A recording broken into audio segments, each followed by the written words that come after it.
bizi gara lo egin gabe.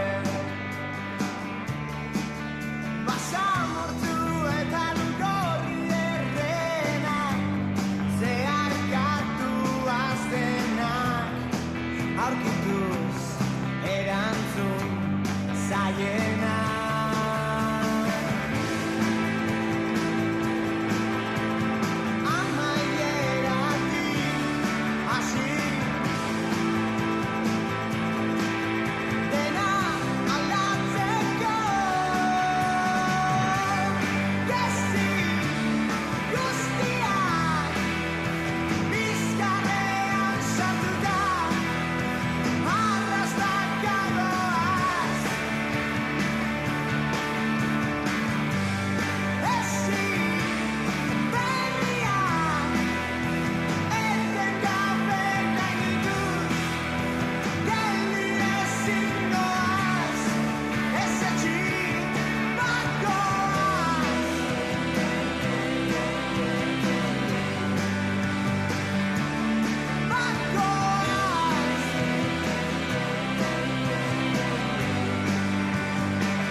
Zauri berri bat iztean, orbain zarren ondoan.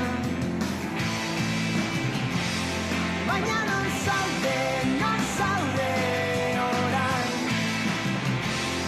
odeiei galde orain. Kanta hau besterik ez dut, gutxiegi ezer eskatzeko.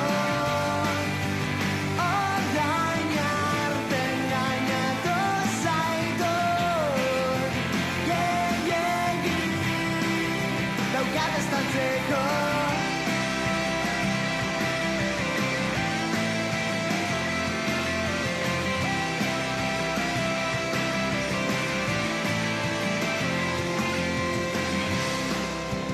Bizi berri bat astean, putzu zarren ondoan.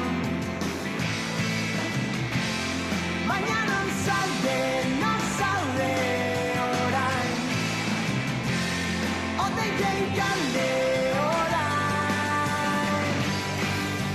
Kanta hau besterik ez dut, gutxiegi ezer eskatzeko. Orain arte engainatu zaitut, gehiegi daukat estaltzeko.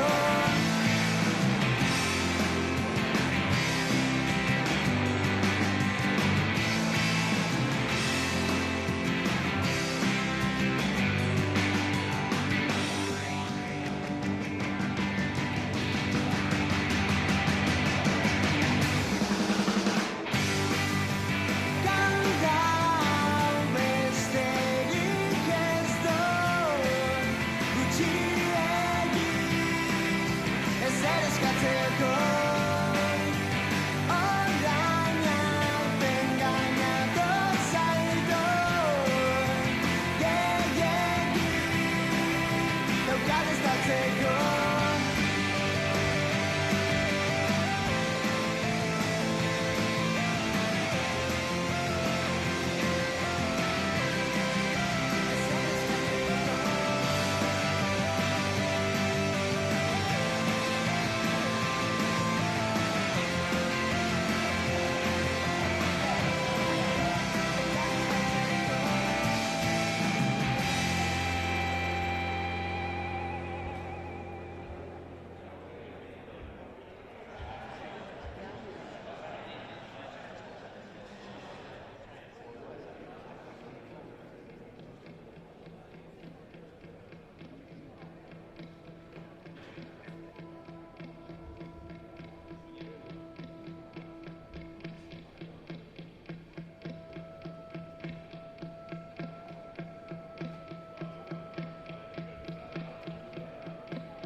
ausardiarik ez, beldurra gainezka, geroak ekarriko duenaren kezka. Ausardiarik ez, beldurra gainezka, geroak ekarriko duenaren kezka. Hitzak barrenean gatibu, kolpean ihes egingo dizuten izu.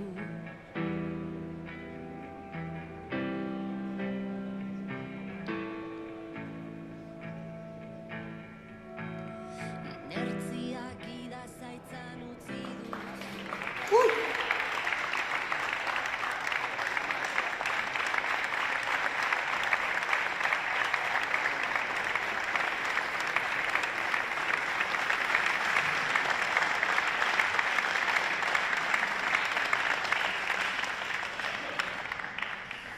Egunon, istripu txikia eta guzti, igo baino lehenago. Bueno, egunon danoi, ongi etorriak gaur bai esan daiteke, Javierrekin hitz egiten hain itzan, marko inkomparable honetara. Uste dut oso marko proposa dala baita ere gaurko gaiaz hitz egiteko.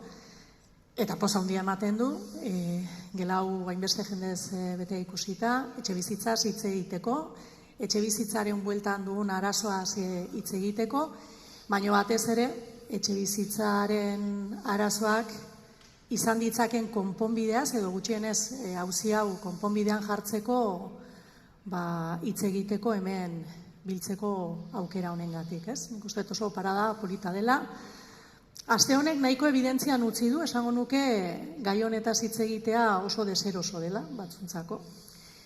Baino hitz egin behar da. Eta guk oso argi daukagu, honi buruz hitz egin nahi dugula, hitz egingo dugula, datozen aste, hilabete eta seguramente denbora luzean, eta egingo dugula gaur egingo dugun format honetan, atzo Peio Txandianok legebiltzarrean esaten zuen bezala, hitz egingo dugu etxe bizitza asko, baina hitz egingo dugu soseguz, hitz egingo dugu ondo, lokatzetan sartu gabe, eta hitz egingo dugu gainera, gai hauetan aditu direnekin, aritu direnekin, eta proposamen interesgarriak dituzten guzti horiekin.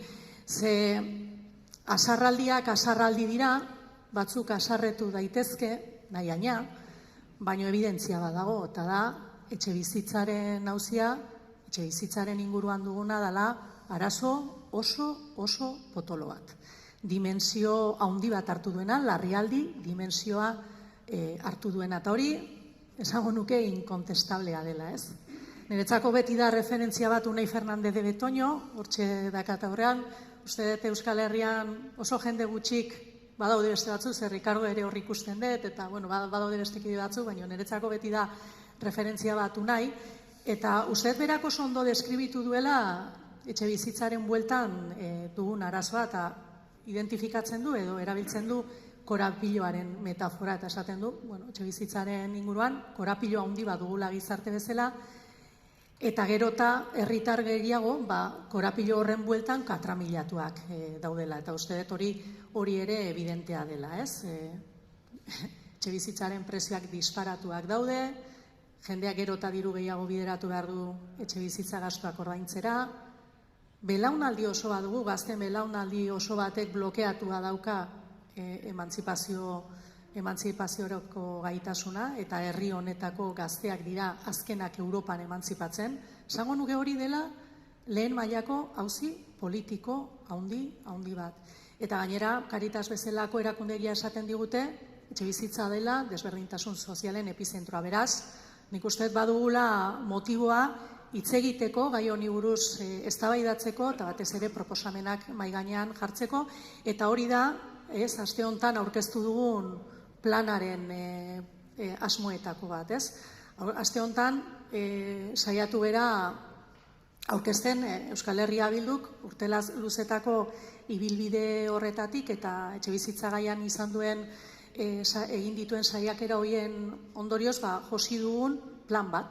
Ze eskuartean edo gainean dugun arazo honek behar du eraldaketa programa sakon bat, denbora asko galdu dugulako, eta hori ere evidentea delako, denbora asko galdu dugulako, hemen autu politiko batzuk egin direlako, eta urteak pasa ditugula etxebizitza politikak egin beharrean politika inmobiliarioak egiten, eta orain horien uzta edo jasotzen ari da, eta herritarrak hori pairatzen ari dira, eta gu saiatu gerana da, mahai gainean jartzen plan bat, ambiziosoa dena, reala dena, pragmatikoa dena, eta batez ere koherentea dena.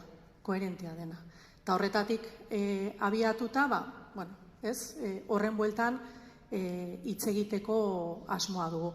Eta gaur jardunaldi hauek antolatu ditugu plan hori, gehiago aletzeko, konpartitzeko, eta uste dut gaur dugula plantel oso interesgarri bat, gai hauei buruz benetan aditu eta aritu diren horiekin hitz egiteko, ez?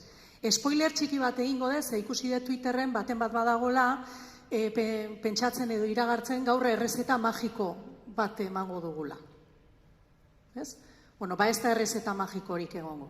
Ez da errezeta magikorik egongo, baina hori idatzi dunari ere gomendatuko nioke gaurko solasaldia adi-adi jarraitzeko, ze uste dut egongo direla oso proposamen interesgarriak, zentzu komunekoak, eta benetan etxebizitza auziari erantzun bat emateko eta auzi hau, arazo hau konponbidean jartzeko oso interesanteak izango direnak. Beraz, errezeta magikorik ez, baina zentzu komuneko eta intereseko proposamen asko, beraz, jarraitu ditzala, jarraitu beharrekoak. Eta hori esan da, lehenengo solaskide dugu Javier Gil da soziologoa, Jesikeko ikerlaria, berak idatzi du Generación Inquilina liburua, uste oso liburu gomendagarria dela, eta denoi gomendatzen dizuet aukera baldin dakazute hau irakurtzea. Unai Fernandez de Betoñoren etxebizitzaren korapiloarekin batera uste oso irakurketa potenteak direla, eta berarekin hasiko dugu gaurko saioa, ez?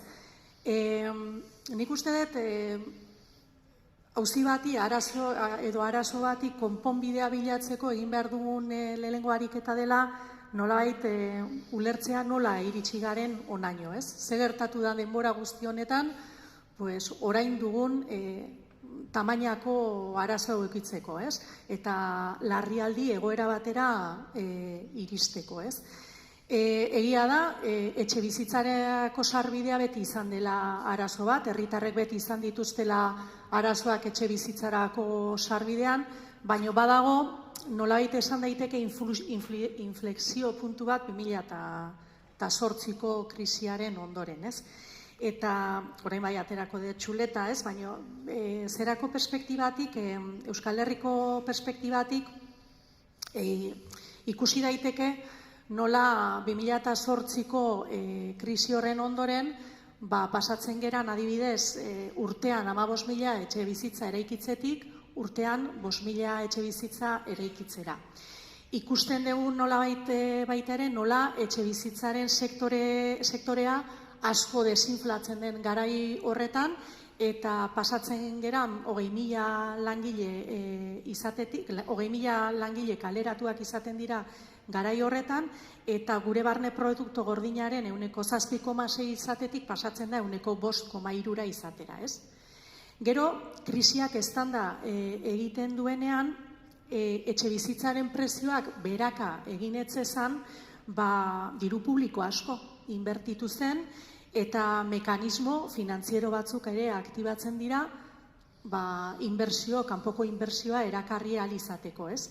Orduan hasten da jende asko hipotekak lortzeko zailtasunak edukitzen, eta 2008an 15% nolabait egiten baldin bazuten alokairuaren autua, ordundik onera pasatzen gera 20% autua izaten, ez? Eta ez du ematen asko, baina 5 puntu horietako igoera oso handia da, ez? Eta momentu honetan ikusten duguna da Etxebiden izena eman dutenen kopurua errekor historikotan dagoela, ez?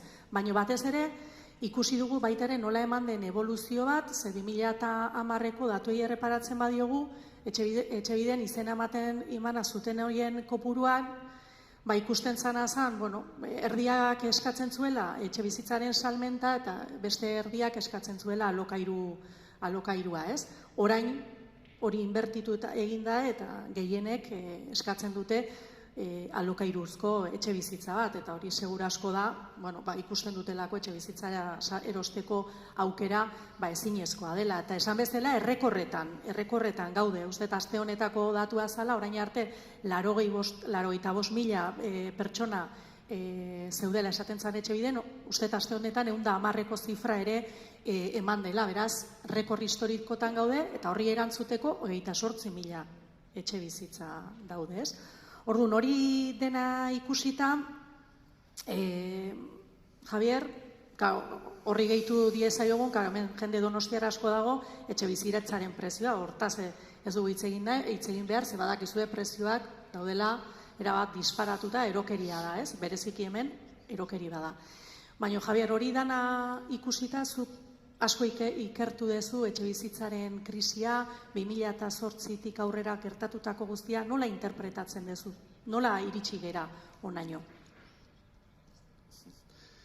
¿Qué tal? Eskerrik asko por invitarme a estas jornadas súper interesantes.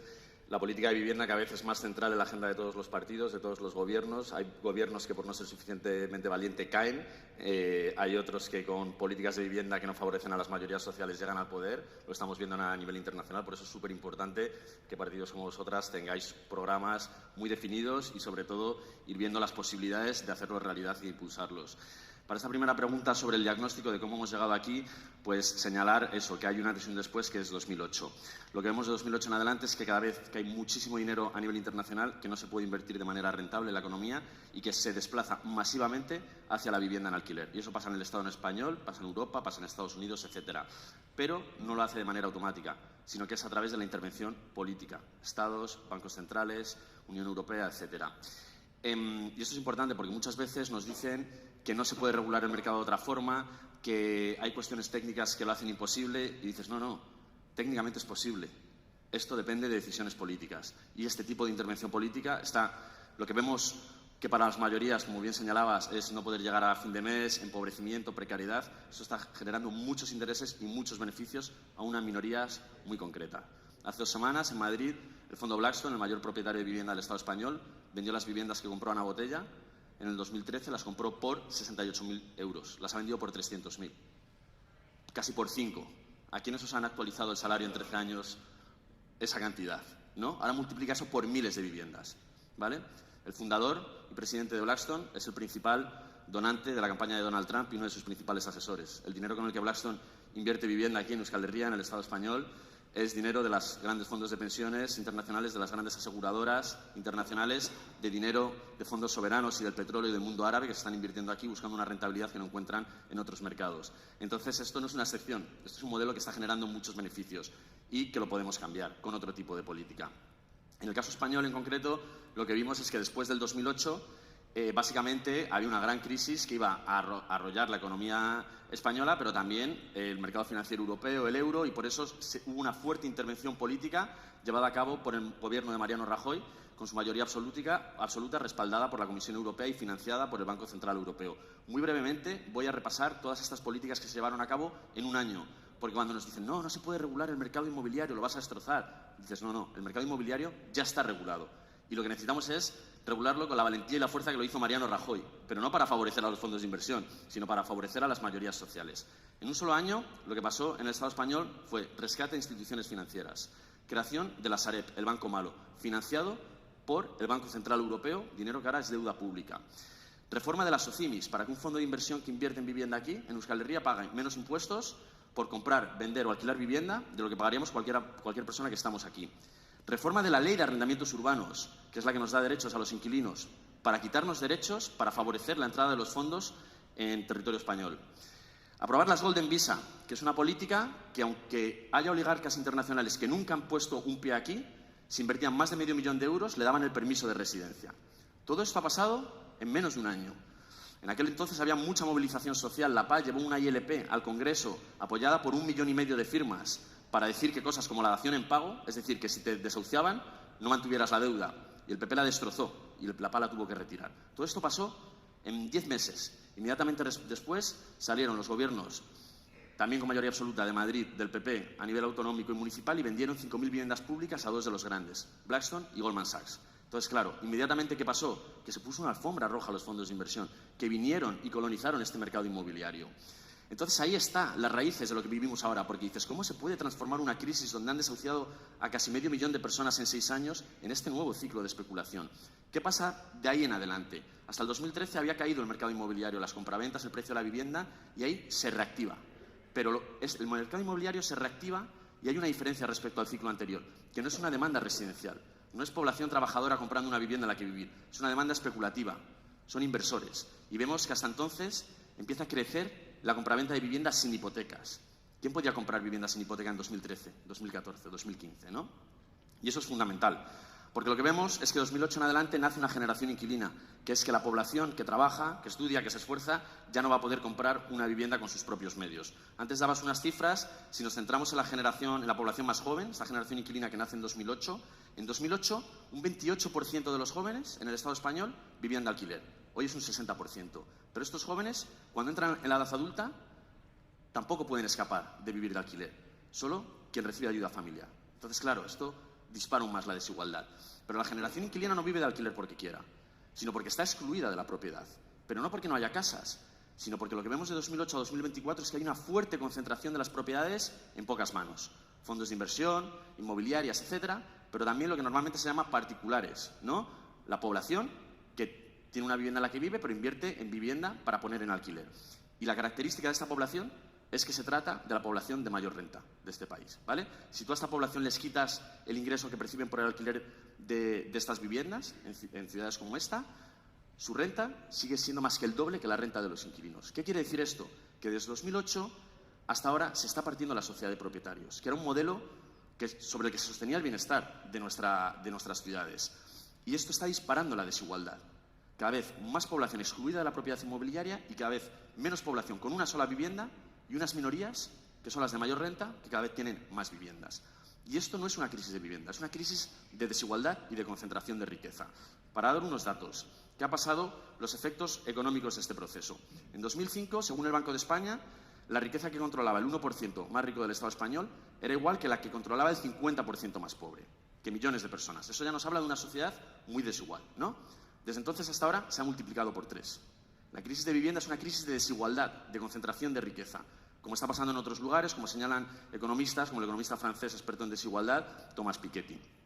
Y para finalizar esto, ¿cómo interpretamos esto? ¿Cómo podemos salir de esta crisis? Yo creo que todo lo que estamos viendo, hay 2 esquemas para enfrentarte a esta crisis y ver qué soluciones podemos dar. Uno, que reconoce que el problema, que parten de la hipótesis que he explicado yo ahora, que es que la crisis de vivienda es una crisis de desigualdad, de concentración de la riqueza. Y, por lo tanto, se soluciona redistribuyendo la riqueza, lo que tradicionalmente ha sido un conflicto de clases. Las mayorías sociales se tienen que organizar para forzar a que esta población y estos fondos que cada vez acumulan más riqueza redistribuyan parte de esto. Y así se soluciona la crisis de vivienda. ¿Qué sucede? Que a día de hoy no hay una fuerza social suficiente para impulsar ese proyecto político. Y es lo que tenemos que crear.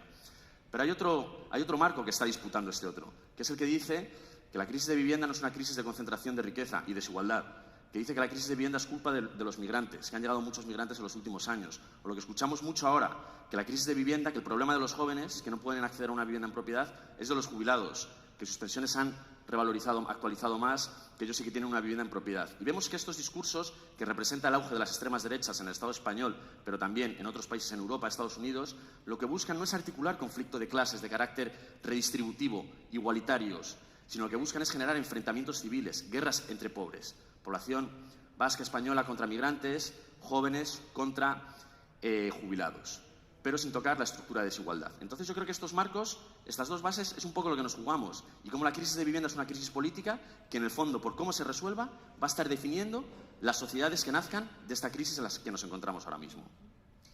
Desde ahí, desde esas respuestas políticas y sobre la necesidad de ver cómo articulamos las respuestas, tú en tu libro también planteas el tema de la coherencia, ¿no?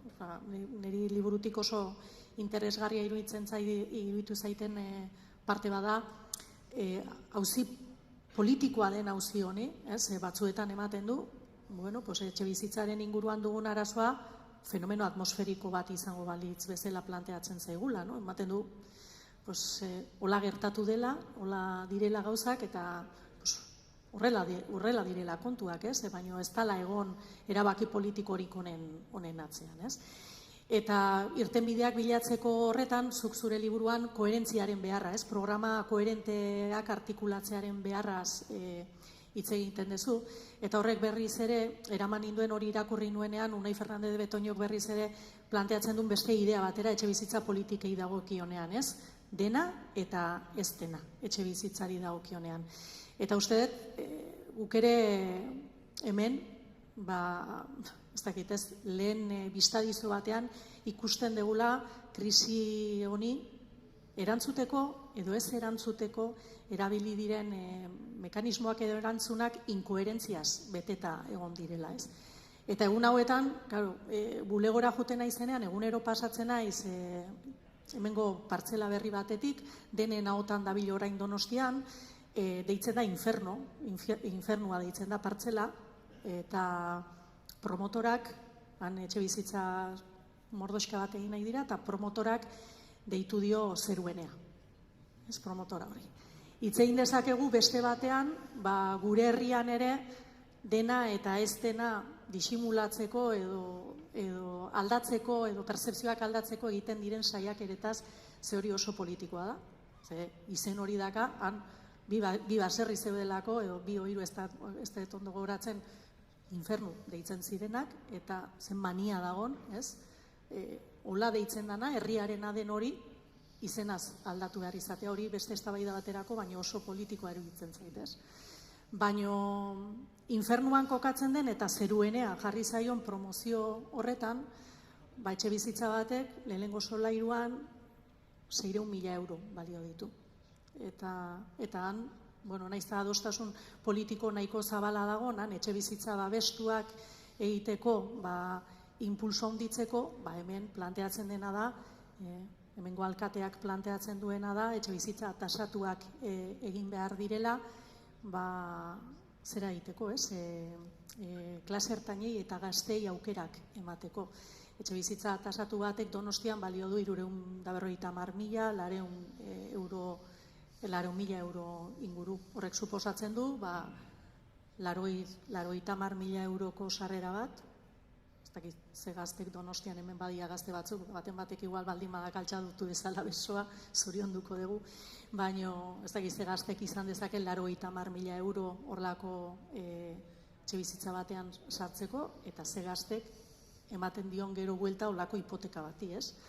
Horrek eramaten zaitu pentsatzera zeruenea promotorentzako izango dela eta infernua beti izango dela infernu herritarrentzako, ez? Baina dena eta ez denaren metafora bilakatu dela iruditzen zait promozio hori, eta gainera etxe bizitza politiketan egiten ez diren eta egiten ez diren horien inkoherentziak ere horra agertzen direla, ez?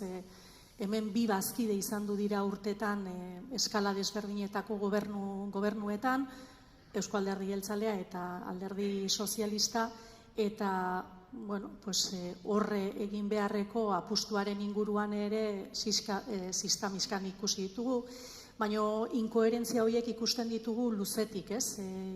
Hemen aprobatu zen 2015ean etxe bizitza lege bat, oso interesantea zena, oso potentea eta gainera etxe bizitza eskubide subjektibo bezala planteatzen duena, EAJaren kontrako bozkakin, Alderdi Sozialistaren aldeko bozkakin, eta gure aldeko bozkarekin, baina gero, inkoherentzia horretan, egon da etxe bizitza lege hori ez aplikatzeko autu politiko bat, eta horren luzapen deliberatu bat, ez?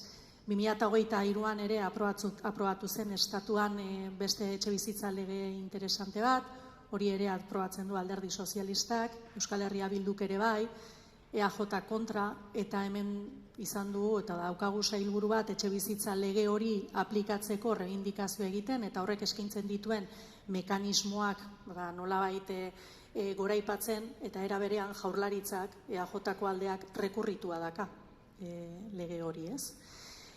Mekanismo interesanteak eskaintzen ditu prezioen regulaziorako lege horrek, baina EAJaren esku daude diputazio desberdinetan datuak, eta izugarrizko luzapena egondu da, ez?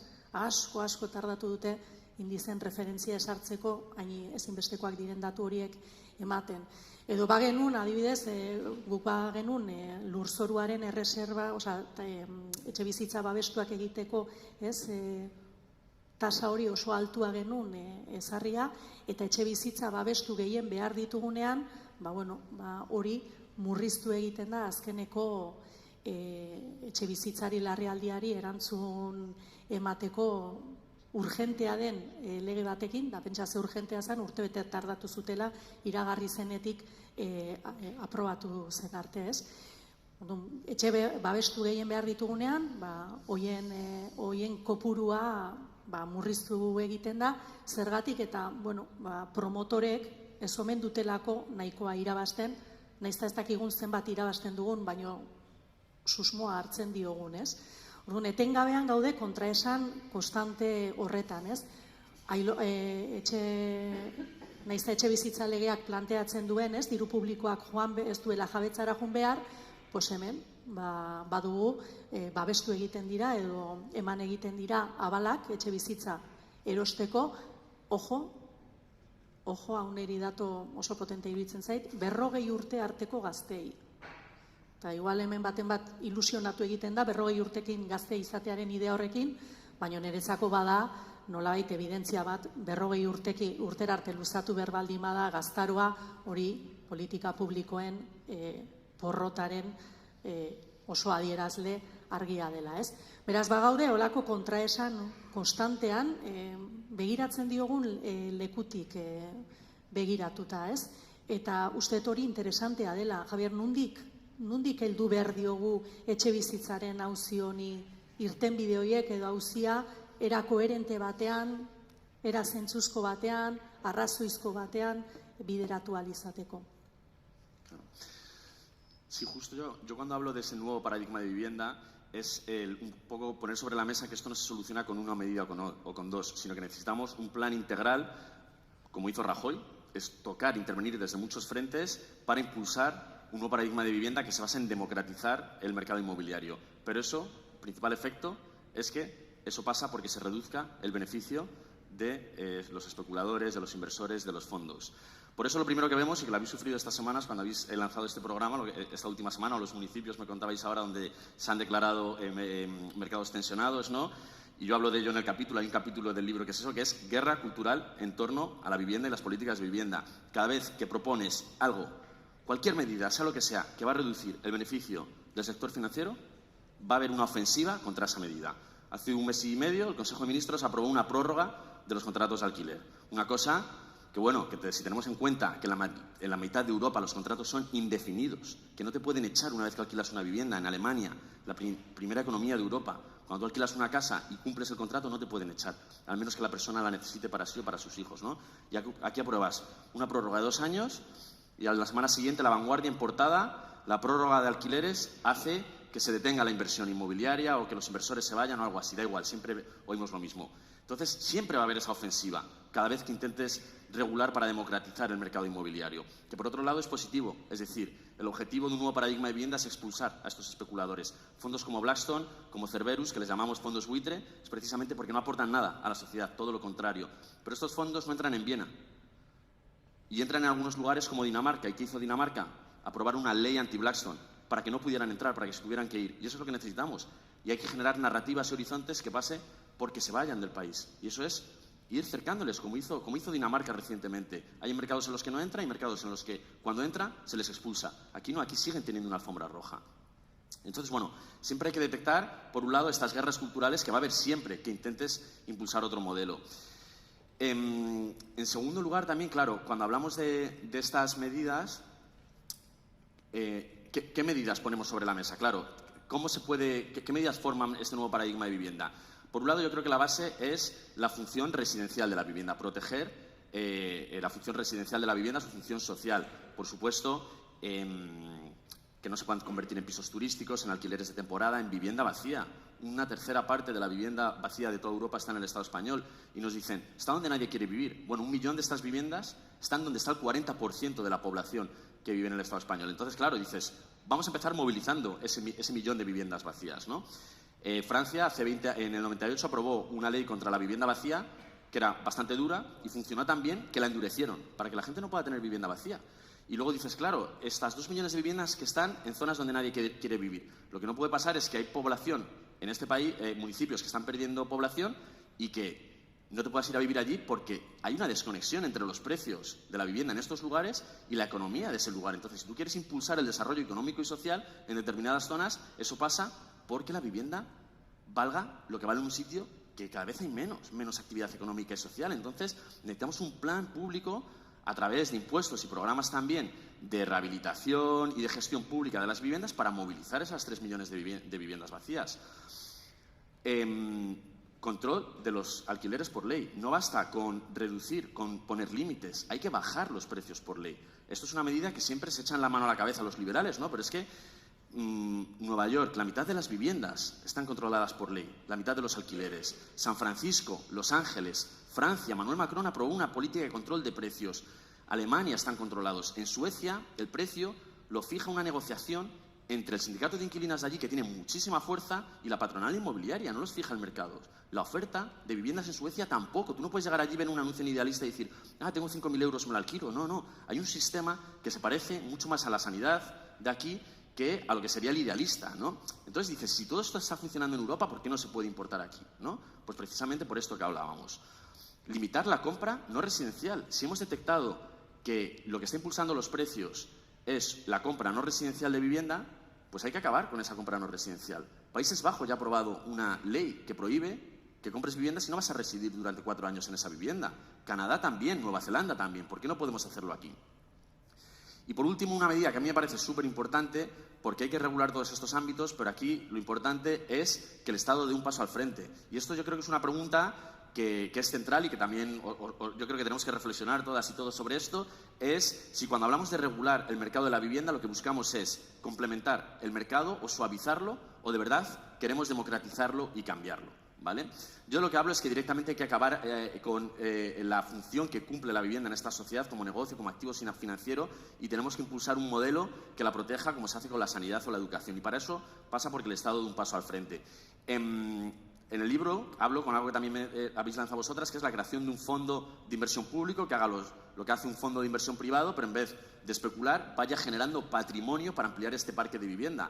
Porque, claro, lo que pasa ahora no es que la población, la generación inquilina, no pueda pagar una hipoteca, porque todo el mundo que vive en alquiler está pagando las hipotecas a los caseros. Y a nivel estatal, de todo el Estado español, de media, 400 euros de más. Es decir, que es un gran negocio. Y entre 2014 y 2022 los tipos de interés han estado en mínimos históricos. ¿Qué ha pasado? Pues que hay gente que tenía la capacidad para conseguir esa financiación y gente que no. Y la población trabajadora y la generación inquilina no contaba con esa capacidad. Si el Estado moviliza esa capacidad de inversión, puede generar un parque público de vivienda que se paga automáticamente con los alquileres. Es decir, es una inversión para reinventar lo público y apostar por lo público. Y que no es deficitario, que no es a fondo perdido, como sí que lo fueron los rescates a las entidades financieras. Claro, Yo en el libro también me planteo cómo también la deuda, porque todo el rato vemos los límites a la deuda por parte del Estado, al gasto público, y luego vemos que, por ejemplo, el año pasado Alemania, que es uno de los grandes protectores de este tipo de política, dicen, bueno, si en Europa, si vamos a invertir en armas y en guerra, sí que podemos endeudarnos de más y que esto no se contabilice como deuda. Pero en cambio en vivienda no. Entonces, esto lo que me parece importante es para señalar que en el fondo es una cuestión política y que con otro tipo de política se puede hacer y lo podemos financiar, y que si el Banco Central Europeo, en vez de inyectar todo ese dinero para inflar burbujas, se utiliza para financiar este tipo de proyectos, se puede hacer, y también a nivel estatal y a nivel autonómico. Yo doy una cifra en el libro, que es con qué capital inicial montamos esta empresa pública de vivienda, cooperativas de cesión de uso, etcétera. Pues lo que sería a los bancos y a la Sareb. Y eso ya daría para movilizar 600.000 millones de euros al Estado, en todo el Estado, que serviría para comprar 3 millones de viviendas, ¿vale? Eso inmediatamente ya cambia el paradigma. Eso hace que los especuladores salgan escopetados, etcétera. Con mucho menos puedes conseguir eso. Eso es solo como un ejemplo para decir que se puede, y también a una escala menor, como aquí lo podéis hacer, ¿no? Pero lo que hace falta es la fuerza política que lo impulse, que genere ese modelo. Entonces, claro, cuando tú impulsas eso, ya no hay sitio para los especuladores. Según el Banco de España, la vivienda en alquiler en el Estado español ha dado una rentabilidad de 2 dígitos desde el 2015. Eso, claro, eso lo hace muy rentable. Entonces, lo que necesitamos es que la intervención pública reduzca esa rentabilidad y apueste por este parque público. Y así, además, también como generas una nueva conciencia sobre lo público y sobre las sociedades en las que vivimos, porque esta generación inquilina solo va a poder escapar del alquiler vía la propiedad o vía lo público. Y si tú impulsas una cooperativa de estas características, una empresa pública de estas características, la población va a querer vivir en esas viviendas, pagando un 15, un 20% de su sueldo, sabiendo que tiene un alquiler indefinido, etcétera. Y eso ya hace que la experiencia vivida de esta población diga, no, yo es que quiero defender lo público, porque es lo que nos genera mejores condiciones de vida. Y quiero defender a los partidos, a los gobiernos que defienden estos modelos. Y claro, la vivienda en propiedad aquí no es solo una vivienda, es también, pues por ejemplo, si necesitas cuidados cuando te jubilas, cuando eres mayor, la vendes para pagar eso. Entonces, si vives en vivienda pública, ya no vas a tener esa herramienta. Entonces, eso también te hace que tengas que impulsar otros modelos de cuidado, de reproducción, de apostar por lo público, es decir, que lo público comunitario vuelva a ser central. Y esto es lo que nos jugamos. ¿Quién va a sostener nuestras vidas? Una economía cada vez más sostenida por fondos de inversión que cada vez entran en más ámbitos de la existencia humana, de la reproducción social, o apostar por una reinvención del Estado a través de lo público comunitario que lo que busque es intervenir en estos todos ámbitos para mejorar la vida de las mayorías sociales. Y yo creo que eso es un poco también lo que nos disputamos con estos programas de vivienda. Por eso, aquí la pregunta es, ¿queremos quitar espacio a los fondos de inversión o suavizar? Queremos, digamos, que el Estado vuelva a tener una presencia y que sea, digamos, esta intervención en el ámbito de la vivienda la base para reconstituir estos mecanismos de protección comunitaria, social y económica que durante los últimos 50 años los hemos perdido, porque vemos que cada vez más los fondos de inversión entran a controlar recursos y activos que hace 50 años eran del Estado, que se han privatizado y que cada vez los controlan menos sociedades, menos instituciones. Entonces, por eso siempre plantear la crisis de vivienda como una crisis central en el bienestar de las mayorías, que la salida, cómo se resuelva esta crisis, en el fondo lo que está señalando también va a ser el rumbo de hacia dónde vamos como sociedad. Egia da, planteatzen duzun hori eta borroka kulturalaren idea horretatik tiratuta, konpartitu dugu segura asko aste hauek zuretzako berezi gogorrak izan dira, sensazioa da, bazuk esaten zenun bezala, mai gainean proposamenak, zinezko dirudin hori posible irudikatzen duten proposamenak planteatzen direnean, zentzu komunekoak izan daitezken planteamenduak proposatzen diranean, baino batez ere, beti entzuten ditugun mantra horiek pixkat gezurtatzen dituzten proposamena jartzen direnean, egia da erreakzioa, jasotzen den reakzioa, zuk aste hauetan saretan pairatu behar izan duzu, baina guk ere ikusi dugu aste honetan ere proposamen hau maigaineratu genuen momentutik ze erreakzio sortu dituen eta nola azkure handia sortzen duten planteamenduak dira, ez? Eta egia da, batzutan zaila egiten dela irudikatzen edo nondik jo bataila kultural hori sendotasunez emateko, egia da planteatzen diren kontuak oso zentzu komunekoak direla, baino mantra batzuk oso barrunaino sartzen dira, ez?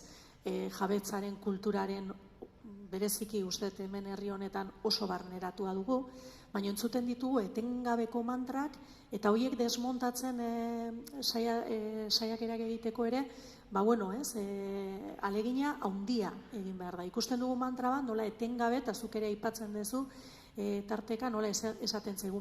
Honi erantzun bat emateko egin behar dena da gehiago eraiki. Gehiago eraiki hori da, erabiltzen den mantra nagusietako bat. Beste mantra bada, klaro, hau ezin dala egin, ez? Osea, nahi bai, baino baliabide nahikorik ez dagoela. Nahiz eta gero ikusten dugun, ez? Egoten diren inkoherentzia horietan, adibidez hemen, herri honetan, edo herri honen zati honetan, industria estrategiko bezala onartu dan, eta ez da egon arazorik, zorpetze berri bat egiteko, industria alegin horretan, edo saiakera horretan, indar guztia jartzeko, ez? Baina, planteamendu berak egiten direnean etxe bizitzari dagokionean, hor ematen du, ez? Zailtasunak daudela, edo siempre está el tema de la deuda, beti daude bestelako kontuak, ez? Eta gero dago, kanpaina oso bat alokairua desprestigiatzeko. Oso kuriosoa dana. Neri atentzioa handia deitzen dit, baina parlamentoan askotan entzuten dugu nola leporatzen diguten, guk alokairu sozialera kondenatu nahi ditugula gazteak, ez? Nik nire buruari galdetzen nion, pentsatzen nuen, ez?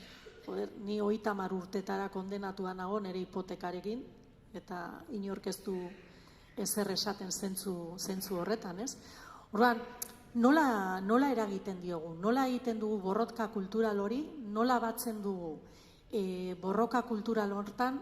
Zentzu komunea den planteamendu horretara, oso komunala den planteamendu horretara, publikoaren indarra berreskuratzeko planteamendu hori egiten duna, interbentzioaren aldeko anbajegri gabeko planteamendu bat egiten duena, nola ekartzen du hori erdigunera. Seguk aste honetan, aurkeztu dugun planean, 3 elementuen inguruan ardazten genuen proposamena, ez? Lehenengoa da, espekulazioarekin amaitu behar dela.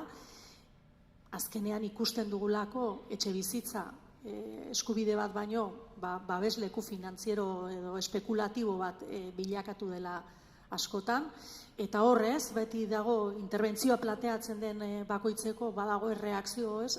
Zuek dana intervenitu nahi dezute, naiztazuk esaten zenuen bezala, segurasko nahikoa interbenitua dagoen, eta horregatik gauden bezala, beste norabide batean. Bigarren planteamendua zen, gure proposamenaren bigarren elementu zentrala edo ardazten duena da, etxe bizitzak izan behar duela bizitzeko. Eta etxe bizitzaren erabilera hori izan behar dela, bizitokiarena, eta hori hortara bideratua ez dauden erabilera horiek regulatzeko, mugatzeko eta batzuetan galerazteko mekanismoak behar ditugula. Donostian gaude eta hemen etxe bizitza turistikoen igoera espektakularra izan du, eta horrek eragina izan du herritarrek etxe bizitzarako sarbidean dugun gaitasunean, eta gure gazteak espulsatuak izaten ari dira hiri honetatik, eta kasi gero hiri honen ondoan dauden herri guztietatik. Eta hirugarren planteamendua da, babestua den etxe bizitza baten aldeko sustapen handi bat egitearen behar horren bueltan, ze orain arte egin den alegina oso txikia izan du da. Azkeneko urte hauetan, Bisesak 3.000 etxe bizitza eskaz eraiki ditu, 3.000, uste dut balantze oso txikia dela ikusita zein den demanda. Eta galera da hori, ez? Nola ematen diogu buelta mantra guzti horiei, ematen du mantra horiek, ez dakit hainbeste entzuteagatik diren, jendeak duen desesperazioangatik den, ez dakit zergatik, baina batzutan sortzen dute, horrela badakate permeabilidade bat, ez? Nola egiten dugu borroka kultural hori? Nola zegakotatik heltzen diogu eskuartean dugun auzu horri, eta nola kokatzen dugu hau erdigunean, eta egiten dugu, zentzu komunaren eje hori, benetan etxe bizitzaren auzia konponbidean jarri dezaketen eje horietara ekartzeko. Es una pregunta difícil, ¿no? Pero de eso se trata un poco, ¿no? Claro, aquí, por ejemplo, cuando diseñamos estos programas, por un lado, diseñar la parte integral, que una política o dos no lo van a resolver por sí solas. Y eso es importante, porque cuando una política pública, y sobre todo en este ámbito, se te queda a medias, lo que hace es que a largo plazo genere los efectos contrarios, ¿no? Porque si simplemente suaviza un problema, pero no acaba con ese problema, pues corre el riesgo de que la gente diga, bueno, esto no ha funcionado, voy a pasarme a otro lado. Y esto está pasando con, pues, por ejemplo, con Cataluña en los últimos años han sido muy innovadores en política de vivienda, pero claro, vemos que aunque detengan los precios y bajen un poco en algunas zonas, no soluciona el problema. Entonces hay que ser más ambicioso. Y esto lo vemos también, pues, lo que pasa con muchos jóvenes, su experiencia percibida en el día a día. Dicen, hay un gobierno a nivel estatal de izquierdas que dice que es un problema, el problema de la vivienda, que lo va a solucionar, y su experiencia vivida es que 3 de cada 4 jóvenes en el Estado español con trabajo no se pueden emancipar de su casa, y la tasa de emancipación cae año tras año, está en un 15%, que cada vez los alquileres están más difíciles, que el esfuerzo cada vez es más difícil. Pues esta población, lo que acaba diciendo, esta gente que en principio quiere democratizar esto, quiere dar soluciones, quiere acabar con la especulación, y veo que cada día está peor, dice, tengo que probar otras recetas. Y por eso yo lo identifico todo el rato, la crisis de vivienda, en relación al auge de las extremas derechas. Dice, si esto no me sirve, pues igual sí que son culpa de los jubilados o de los migrantes. Entonces, por eso hay que tener programas y hay que defenderlos con la firmeza que lo hizo Rajoy cuando intervino el mercado. Luego, al hablar de lo que comentabas, dices, no, es que quieren que los jóvenes en Euskal Herria vivan en vivienda en alquileres sociales. Hay que generar horizontes sobre el bienestar, nuevos horizontes, porque la sociedad de propietarios como la conocimos no se va a repetir.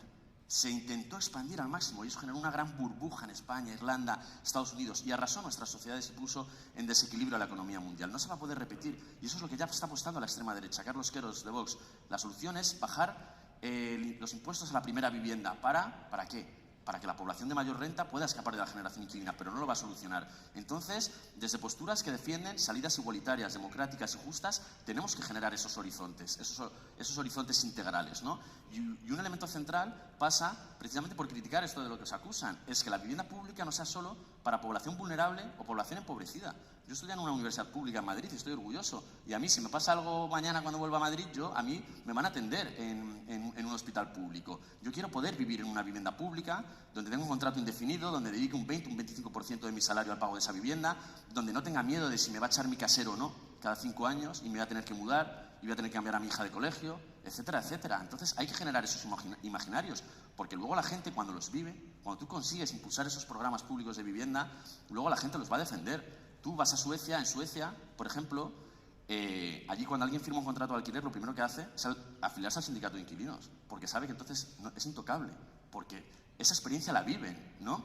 Y los jóvenes viven en vivienda pública, y si alguien quiere privatizar, bueno, el gobierno de Suecia cayó, porque quisieron liberalizar los precios de las nuevas viviendas, y cayó el gobierno, porque hay sociedades donde lo tienen muy claro, donde tienen, digamos, esos parques públicos, esas políticas de vivienda para las mayorías sociales. Cuando hablamos de construir, sucede lo mismo.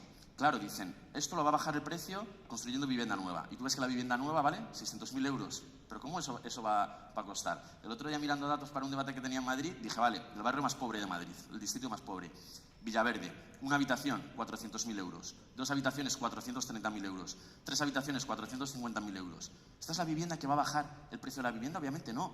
Porque si tú quieres aquí, hay un solar, y tú tienes una cooperativa en cesión de uso, o un sector, una asociación con lucro limitado, ¿no? Porque, bueno, puede ser desde lo público, o lo público puede impulsar que surjan este tipo de sectores, que no tiene que ser toda una gran empresa pública. Tienes que generar regulaciones que facilite que surjan cooperativas de vivienda en cesión de uso, asociaciones con lucro limitado, como existen. No hay que inventarse nada, esto existe en Viena, en Alemania, en Suecia, etcétera. Entonces, si tú impulsas este sector y va a pagar 10 millones de euros por comprar aquí un solar para construir vivienda asequible. Te va a llegar un fondo de inversión y te va a pagar 13 millones. Y tú no vas a poder, la cooperativa no va a poder pagar 15 porque ya no hace vivienda asequible. El fondo sí que va a poder pagar 15 y 20. 1, porque tiene el dinero, y 2, porque lo que busca es repercutirlo todo lo que pueda en el precio de la vivienda.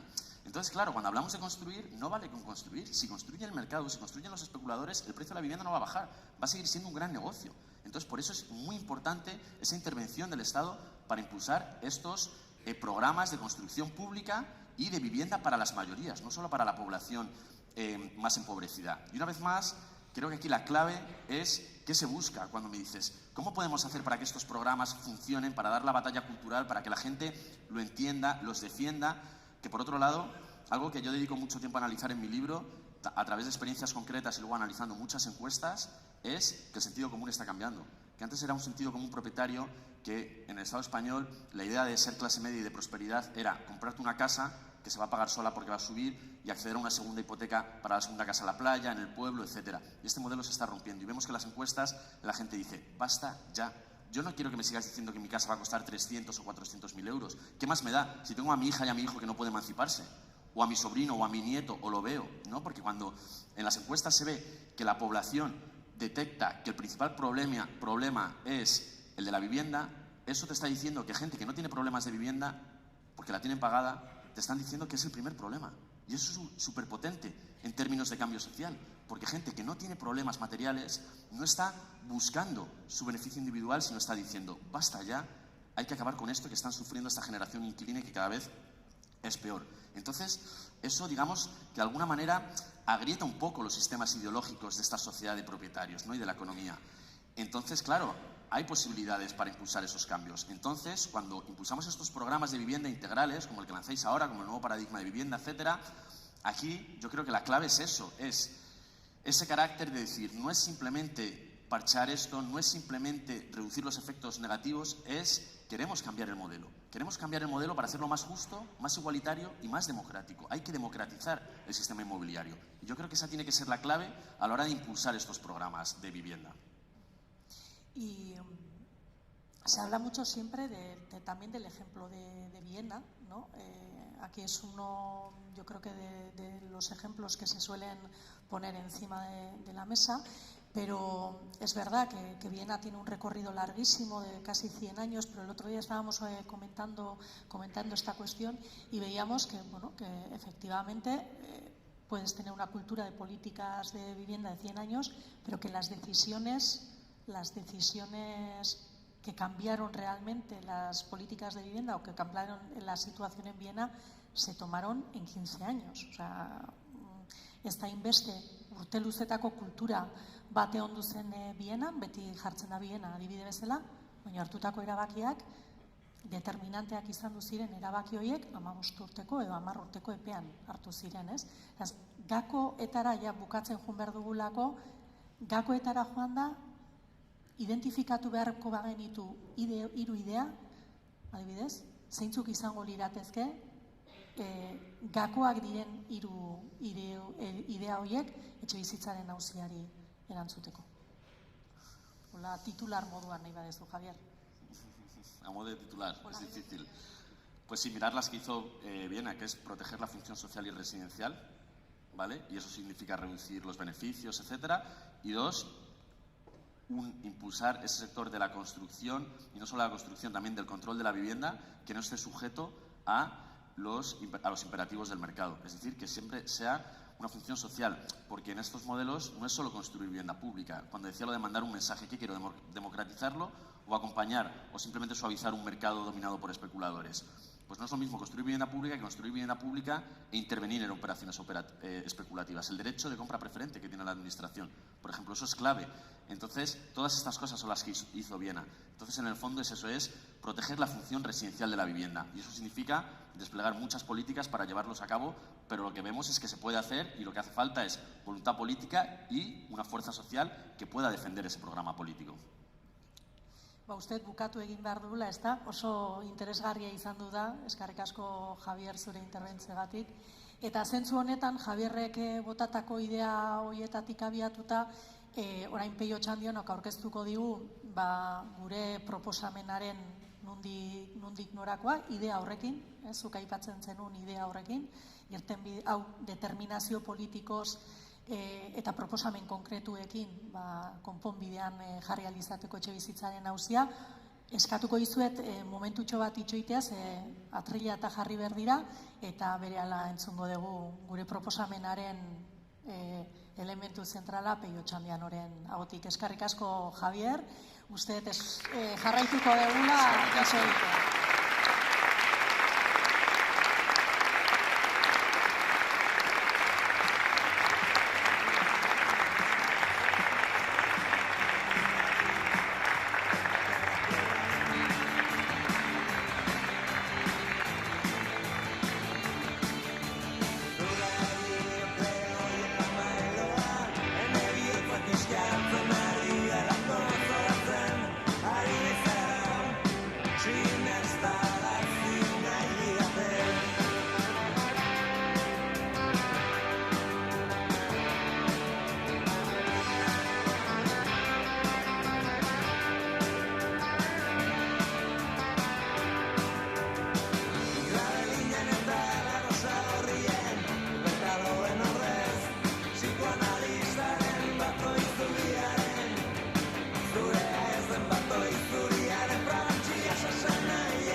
guztioi eta ongi etorriak gaurko ekitaldira. Ia esan, plazerra da alako gonbidatuekin kontatzea.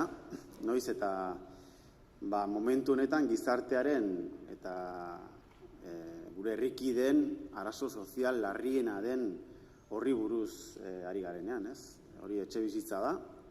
Uste etxebizitza hizketagai izango dugula hurrengo hilabete eta urteetan guztiok, modu batela ala bestera.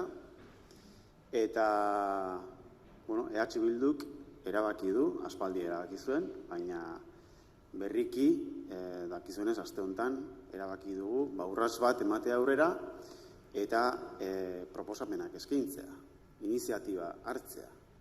Uste baitugu, honek eskatzen duela soluzio politiko bat, eta Euskal Herriko lehen indar politikoa denak, hegoaldeko lehen indar politikoa denak, eta 3 herrialde hauetako bigarren indar politikoa denak, badaukala ardura politiko bat bere gain, krisi sozial honen aurrean, etxebizitza krisiaren aurrean, iniziatiba hartu eta proposamen pragmatiko egingarri eta eraldatzaileak aurkezteko arazoa soluzio bidean jartzeko. Hori da beraz, mugitzen gaituena gaur ona etortzera eta jarraian aurkeztuko dizuedan iniziatiba hau aurkeztea. Iniziatiba honi izen hau jarri diogu. Posible 30K, posible 30.000. Posible dela egun eraikita dagoen etxebizitza parketik, edo parke hori aprobetxatuz, 30.000 bizitoki berri sortzea, eta behar ditugula 30.000 etxebizitza publiko berri eraiki. Beraz, zifra hori da guretzat erreferentzia iniziatiba honetan. Hau ez da gure etxebizitza politika guztia.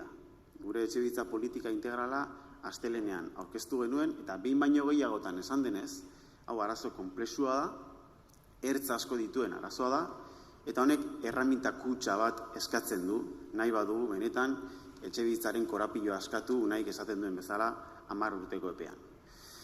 Baina esango nuke, iniziatiba hau badela nolabait gure etxebizitza politikaren bizkarrezurra. Eta nolabait iniziatiba honetan kondensatzen dela gure etxebizitza politika neurri handi batean. Eta iniziatiba ulertzeko uste dut behar dela egin nolabait errepaso bat egora hontara nola iritsi garen. Eta badakit hau polemikoa dela, aste honetan polemikoa izan da, eta gobernuko alderdiek erreakzionatu egin dute, esango nuke ez oso modu elegantean, hain zuzen ere kritika hau egin dugularik, ez? 2015ko etxebizitza legean hartuko dut abiaburu, ez? Noski, hemen etxebizitza politika asko egin da, ondoren izango dugu Javier Madrazo Eusko Jaurlaritzako etxebizitza sailburua izan zen mendontako lehen hamarkadan, eta beste esplikatuko digu hemen historikoki zer nolako etxebizitza politikak egin diren. Baina gero, krisi inmobiliaria etorri zen, burbuilak estanda egin zuen, oso ondo azaldu hori Javier Gilek, eta momentu batean, 2015ean, esango nuke 3 herrialde hauetan, egizela ariketa politiko importante bat. Eta lege bat onartu zen, garaian, progresista zena, eta lehen aldiz, etxebizitza eskubide subjektibo gisa aitortzen zuena. Esango nuke, antizipazio lan politiko bat egin zela momentu horretan. Eta lege horrek ezarri zituen oinarri politikoak eta eskaintzen zituen erramientak baliatu izan balira azken 10 urteetan, gaur ez geundekela gauden egoeran inolaz ere. Beraz, uste dugu, eta EH Bildu lege horren aprobazioan parte izan zen, guk lege horren alde bozkatu genuen, alderdi sozialistarekin batera, eta desagertu den beste alderdi politiko batekin batera, UPyD izan zen 3. hori, eta EAJaren kontrako bozkekin, nik uste dut importantea dela ordutik ona ze gertatu den aipatzea, neurri handi baten esplikatzen baitu ze egoera kaskarrean iristen garen etxebizitza larrialdi honetan. Durante esta década no se ha hecho política de suelo. Los diferentes planes directores de vivienda han planteado la necesidad de elaborar un PTS de la vivienda que organizara el territorio y definirá dónde había que construir vivienda y dónde vivienda pública. No se ha hecho ese PTS y no se ha hecho una reserva de suelo estratégico.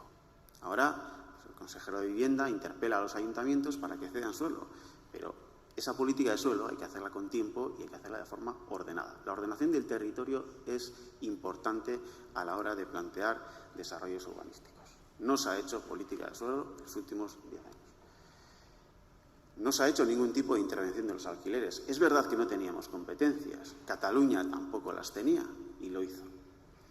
Y EH Bildu, en los sucesivos procesos de negociación de los presupuestos, ha planteado la necesidad de valernos de nuestro derecho civil para intervenir unos alquileres que estaban en precios disparados. Se nos ha planteado reiteradamente que había que esperar a que llegase una ley estatal que diera seguridad jurídica a esa intervención de los alquileres. Cuando llegó esa ley estatal, el PNV votó en contra de la ley estatal que introducía el mecanismo o los mecanismos para intervenir el mercado de los alquileres. Si hubiésemos empezado a hacerlo, hoy seguramente tendríamos experiencia y mecanismos ya desarrollados a tiempo para poder hacer una intervención de los alquileres que baje los precios realmente. No ha habido ningún tipo de actuación frente a la vivienda vacía. La ley del 2015 y su desarrollo reglamentario permitía mecanismos legales, normativa, para intervenir frente a la vivienda vacía. Se calcula que hay 25.000 viviendas vacías movilizables en la Comunidad Autónoma Vasca y el decreto de la vivienda vacía se aprueba en Consejo de Gobierno en 2021, 6 años después de aprobarse la ley en 2015. El único municipio que ha aplicado ese decreto es Azpeitia, y Nagore Alcorta explica bastante bien que ese decreto es bastante deficiente en términos jurídicos y que ha necesitado de asesoramiento externo para poder empezar a intervenir o movilizar la vivienda vacía. Tampoco se ha actuado frente a las consecuencias de la turistificación. Hoy todo el mundo corre para ser los primeros en aplicar la tasa turística. Pero hace escasamente 3 años, cuando EH Bildu planteaba la tasa turística, pues se nos decía que estábamos yendo en contra de la industria del turismo y, por lo tanto, en contra de los intereses de este país y en contra del desarrollo social y económico de este país. Esto ha sucedido hasta ahora y yo, pues antes de venir aquí, he estado leyendo la hemeroteca y es muy elocuente. La hemeroteca, pues eso es lo que tiene, ¿no? Que queda ahí. ¿Qué nos ha dicho de EH Bildu cuando EH Bildu ha planteado, por ejemplo, una tasa turística para hacer frente a las consecuencias de la turistificación? Tampoco se han activado las capacidades económico-financieras que tenemos en los 3 territorios. Ahora todo el mundo habla de la necesidad de un fondo social, pero esas capacidades económicas y financieras han estado en el territorio durante todo este tiempo y no se ha hecho nada al respecto. En consecuencia, en los últimos 10 años, la promotora pública del Gobierno vasco ha construido 3.000 viviendas públicas. 3.000, que a ojos de la situación actual es una cifra muy, muy deficiente. Por lo tanto, lo que podemos decir es que aquí, y ya sé que esto escuece a los partidos de gobierno, pero yo creo que en vista a esta cuenta de resultados, pues se puede decir que aquí prácticamente lo que se ha hecho es una política inmobiliaria, que se ha fiado al mercado la provisión de vivienda y que se ha creído en un dogma que hoy se demuestra que es falso, que es la autorregulación del mercado. Y además de eso, ¿qué se ha hecho? Pues política proteccionista, política prestacionista, cada vez era más la gente que no podía acceder a una vivienda y eso se ha tratado de paliar esa situación a través de subvenciones y prestaciones. Yo creo que este es un balance bastante fiel de lo que ha ocurrido. Será discutible si era posible anticipar esta situación. Todo el mundo es consciente de que hay muchos elementos en juego, de que la situación es compleja, nadie lo duda, pero la ley de vivienda en 2015 supuso un hito y establecía regulación y principios políticos para actuar, que no se han aprovechado. Si se hubiese hecho, hoy estaríamos en otra situación. 3.000 viviendas promovidas por Visesa es un dato objetivo. Por lo tanto, yo creo que la crítica política por nuestra parte pues es bastante ecuánime y, por supuesto, legítima. Eta zein da gaurko egoera, ondorioz? Gaurko egoera da emergentzia egoera bat. Emergentzia habitazionala, emergentzia soziala, sozialeko egoera bat argi eta garbi.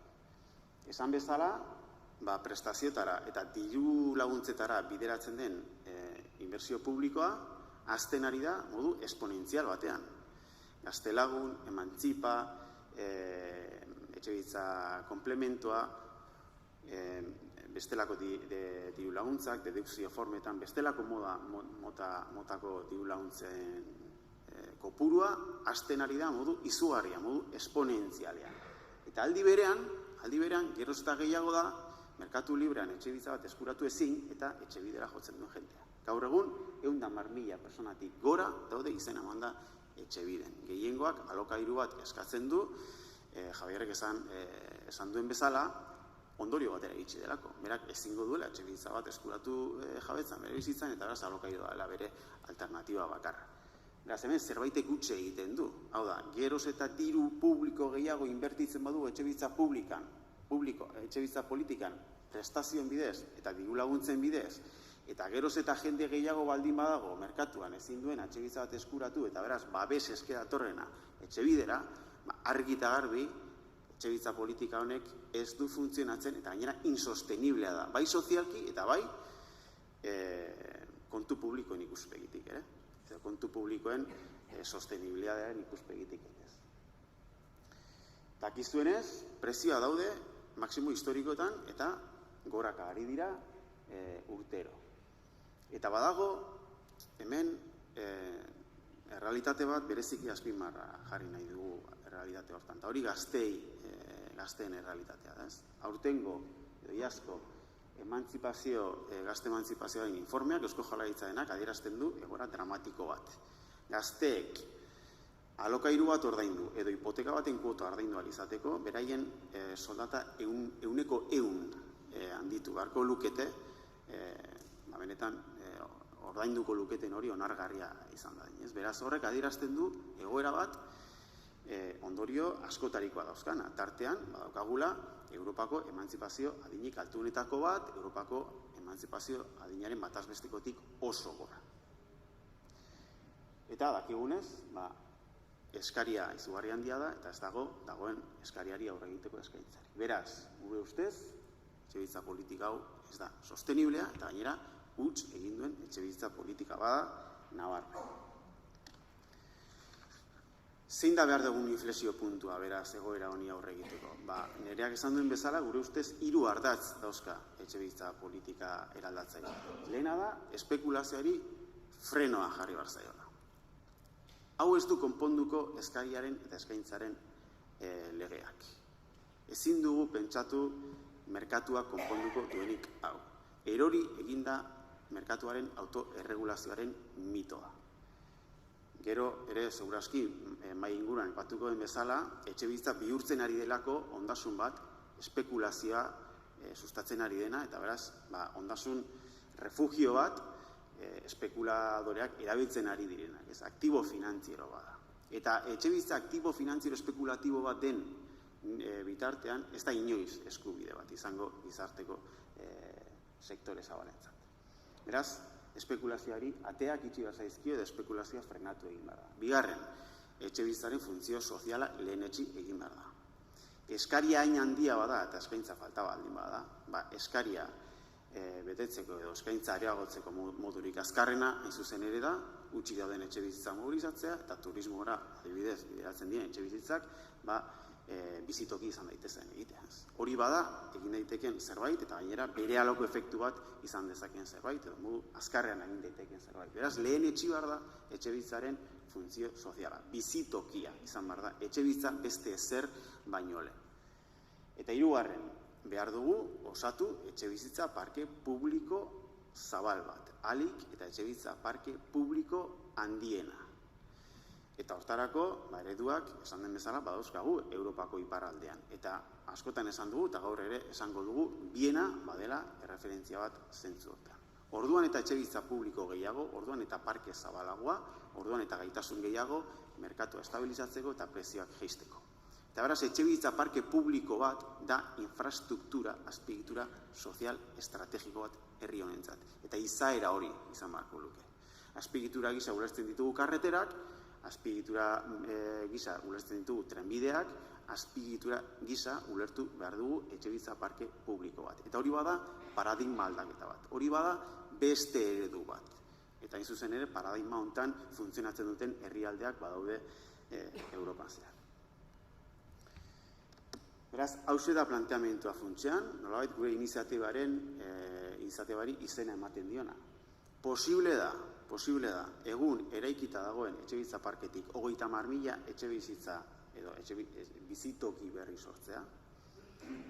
Etxebizitza hutsak, turismora bideratutako etxebizitzak eta orain aipatuko dugu redensifikazioa baliatuz, redensifikazio urbanistikoa baliatuz modu inteligentean, eta posible da 30.000 etxebizitza publiko berri sortzea. Eta horrez ze esan nahiko luke? Esan nahiko luke, azkenengo 10 urtetan egin den promozio publikoa biderkatzea bideramar. Amarkoiztea azkenengo 10 urtetan egin den esfortzu publikoa etxebizitza publikoen promoziorako. Por tanto, esta es la propuesta de forma sintetizada. Euskal Herria Bildu piensa que en Araba, Bizkaia y Gipuzkoa es posible aprovechar el parque de vivienda construido para crear 30.000 viviendas nuevas a través de la movilización de la vivienda vacía, a través de hacer que las viviendas turísticas o parte de ellas pasen a ser de uso residencial y haciendo uso de la redensificación urbanística de forma inteligente. Y Euskal Herria Bildu piensa que es posible construir 30.000 viviendas públicas nuevas en los siguientes 10 años, de tal manera que multipliquemos por 10 el esfuerzo público que se ha hecho en la última década en promoción de vivienda pública. Esta es la propuesta sintetizada y llevada a números, si se quiere.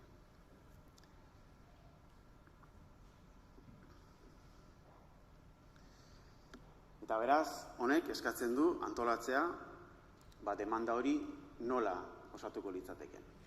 Eta kuadro hontan, ikusiko duzuenez, gure ustez, posible da, eta egingarria da, pragmatikoa da, eta helburu hori lorgarria izan daiteke 10 urtetan, 5.000 etxebizitza turistiko bizitoki bihurtzea, eta hori da noski, zona tentsionatuetan eragin behar da horretarako, turismoak sortu dituen albokalteak nabarmena diren lekuetan, adibidez Donostin, badago horretarako eskaera sozial bat, badago horretarako tartea, eta uste dugu, egingarria dela hain zuzen ere, egun turismora bideratzen diren, edo pisu turistiko diren 5.000 etxebizitza horiek, 5.000 etxebizitza bihurtzea bizitoki datozen 10 urteetan.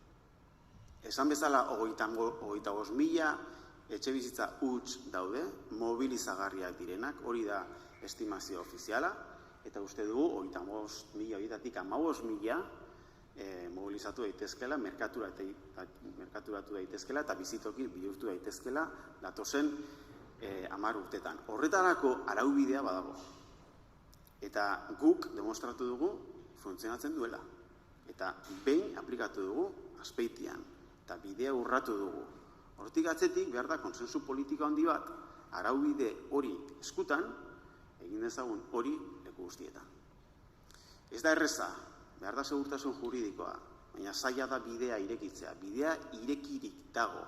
Ausardia behar da, baina badaukagu horretarako gaitasuna, legala eta araubidea badaukagu hori hurrengo urteetan egin ahal izateko. Eta badago gainera programa bat bizigune dena, Eusko Jaurlaritzak badauka programa bat, alokairu horiek gobernuak berak gestionatu ditzan eta segurtasuna eman diezaien maizterrei.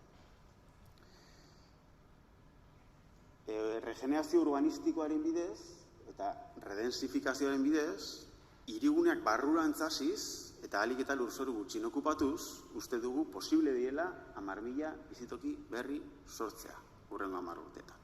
Estimazioa bada, rigore pixka batekin egindako estimazio bat, eta uste dugu hori posible dela. Beraz, berriro, egungo etxebizitza parkea baliatuz, uste dugu, 10.000, 15.000, 30.000 etxebizitza edo bizitoki berri sortzeko aukera badagoela, hurrengo 10 urteetan.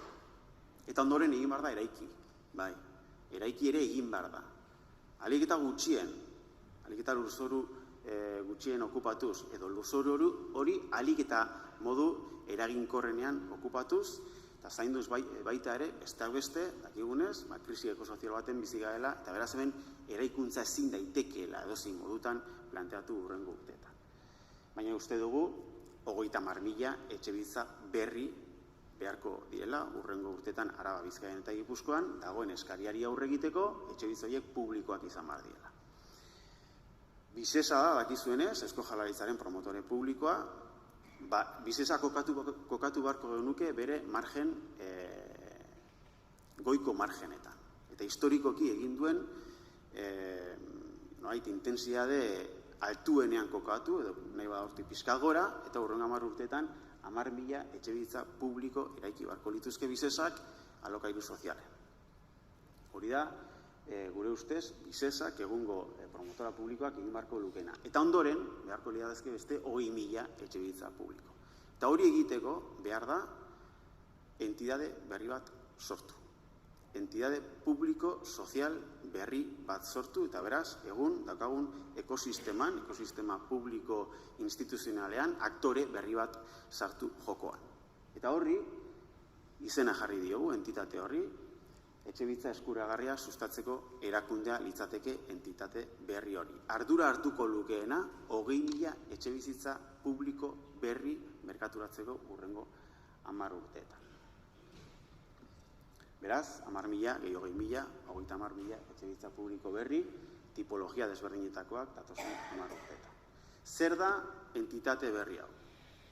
Zer da etxebizitza eskuragarria sustatzeko erakunde hau? Entitate publiko soziala da, ez soilik publikoa, publiko soziala, eta egiten duena da etxebizitza publiko eskuragarriaren promozioa. Beti lurzoru publikoan, lurzoruaren titularidade publikoa mantenduz, eta alokairua planteatuz, alokairu eskuragarria, eta baita salmenta azalera eskubidea. Baina beti etxebizitzaren izaera publikoa mantenduz. Esan bezala eredu misto bat, beharko litzateke, helburua da ahalik eta gehien alokairuan egitea, baina ondoren ikusiko dugunez, operazio posible izan da den termino ekonomiko-finantzieroetan, beharko da baita ere, saldu azalera eskubidean. 75 urte barru, etxebizitza hori, bai lurzorua eta lurzoruaren gainera eraiki dagoena, administrazio publikoaren jabetzakoa izango litzateke. Eta sortuko diren rentabilidadea, sortuko diren diru-sarrerak reinbertituko liratezke, hain zuzen ere, parke hori mantentzeko epe luzera begira. Izan ere, hemen paradigma, goratu ezagun da, azpiegitura publiko bat sortzera goazela. Azpiegitura sozial estrategiko bat sortzera goaz, hala ulertzen dugu guk, etxebizitza parke publikoa, eta beraz, horrek behar du, sortu, osatu, baina epe luzera mantendu, eta horre ere, badaude, gastu batzuk finantzatu egin behar dienak urtez urte. Eta egin dugu honen inguruko azterketa bai juridikoa, ikusteko zein den entitate horren forma juridiko egokiena, eraginkorrena, termino kontabletan, kontabilidade publikoaren terminotan nola kokatu behar den administrazioaren ekosisteman, eta egin dugu baita honen bideragarritasun ekonomiko-finantzieroa aztertu, eta horren inguruko simulazioak egin izan dira. Eta planteatu dugu modelo finantziero bat.